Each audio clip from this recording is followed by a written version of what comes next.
Welcome to this Zentangle Quickie. My name is Heather Hartwick Gladden. I'm a Certified Zentangle Teacher, and today we're going to take a look at the Tangle Apacore from CZT Lori Manoogian. All right, I am going to start off with, I'm going to do my 4 corner dots, and for those, if you don't know what that is, you want to make sure to take a, I call mine Zentangle Essentials. I don't like to call it a beginner class or a 101 class because I think it's a great refresher to get regrounded every once in a while in what the Zentangle method is and the 8 steps that there are to it. And those are 2 of them. And because I like it because it gets me working on the page, and then you can always do something cute on the outside of that frame. And some tangles, just in my mind, just call for it. So, all right.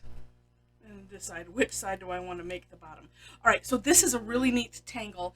I kind of, some of me calls these like standalone or freestanding tangles.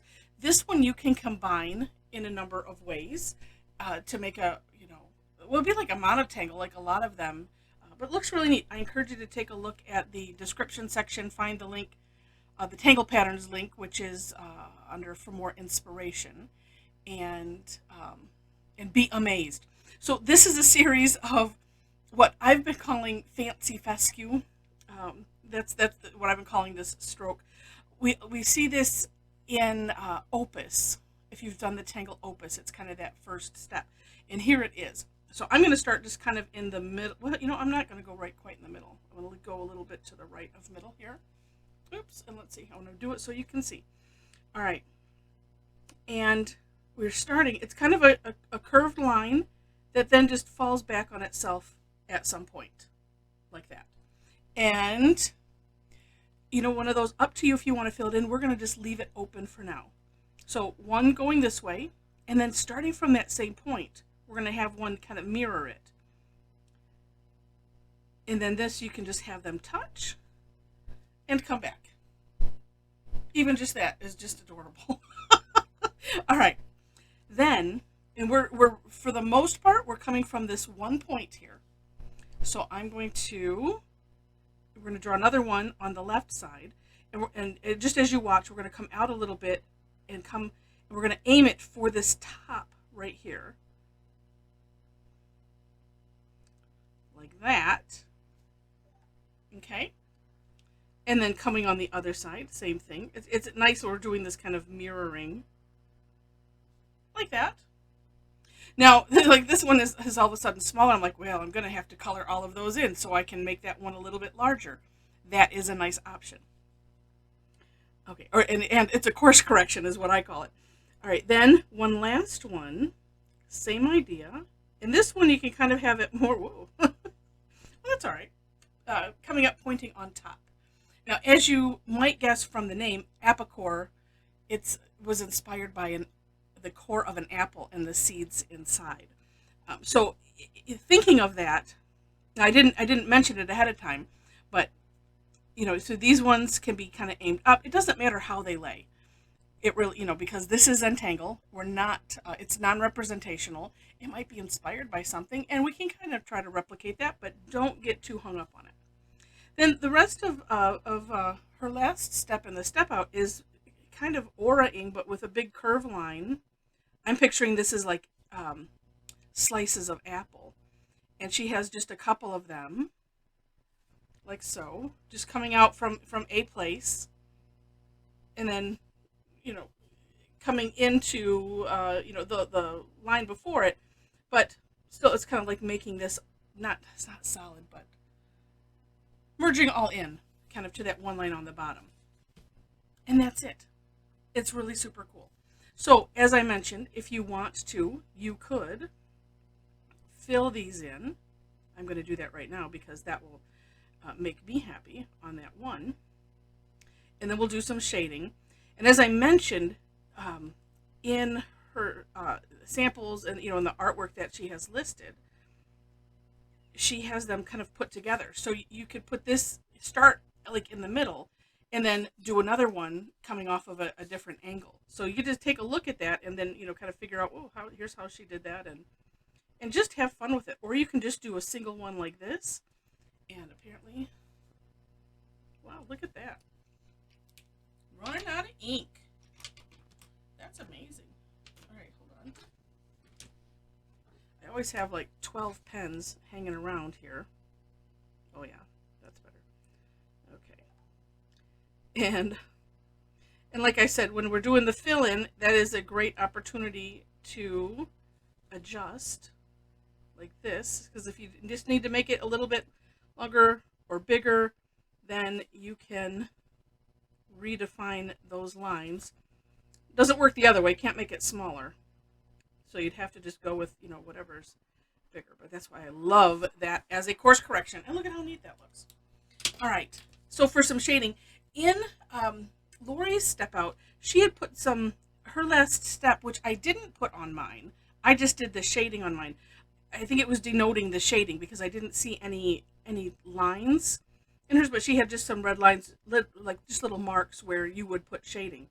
So here's how, oops, 1 second, let me, just because we can't have that little bump there. All right, oh, now I feel better.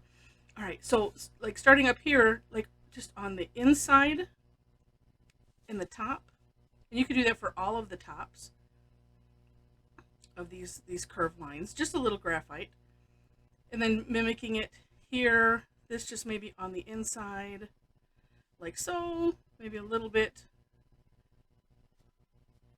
at the bottom where all of those converge. And then let's just spread that out a little bit. And I like to start light with my graphite and then see, what the Tangle tells me to do. Does it need to go darker? Look at, what that looks like to me too? All of a sudden, it looks like penguins. It looks like penguins loving on each other.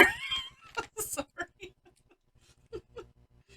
Oh, and I'm going to make it worse right now. Because, yeah.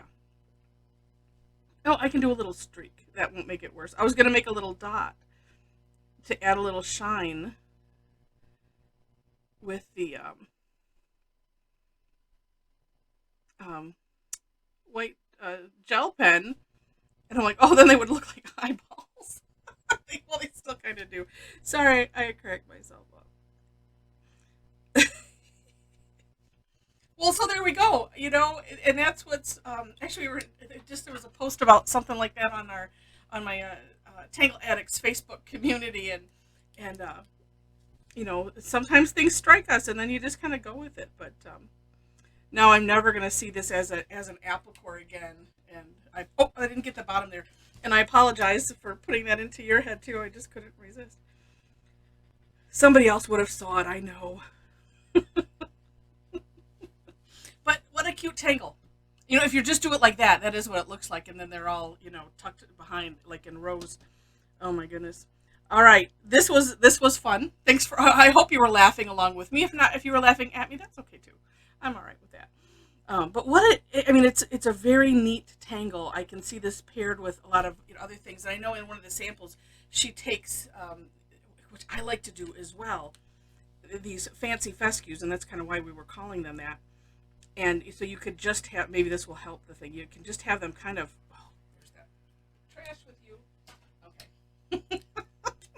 You can just have them kind of free-flowing like this and just hanging out whatever direction you might want them to go. Once you get the hang of doing them, it's not really that hard. Probably the hardest part is having it turn back on itself. And, well, let's see. We can't just have two. Let's see. Well, let's have one come this way. But this, like fescue, you could have, going different directions, and it just adds a little bit of character to whatever you're doing. So there, now it doesn't look so much like penguins. All right. Thanks so much for watching.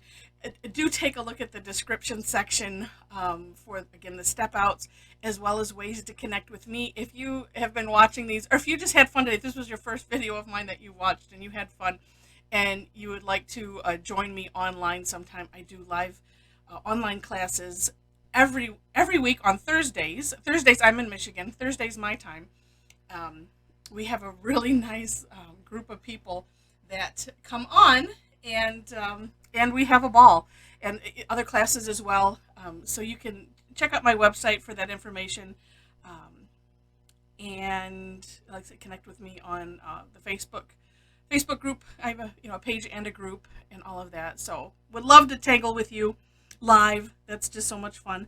And if you enjoyed the video, thumbs ups, comments, sharing it, all helps the the the almighty algorithm.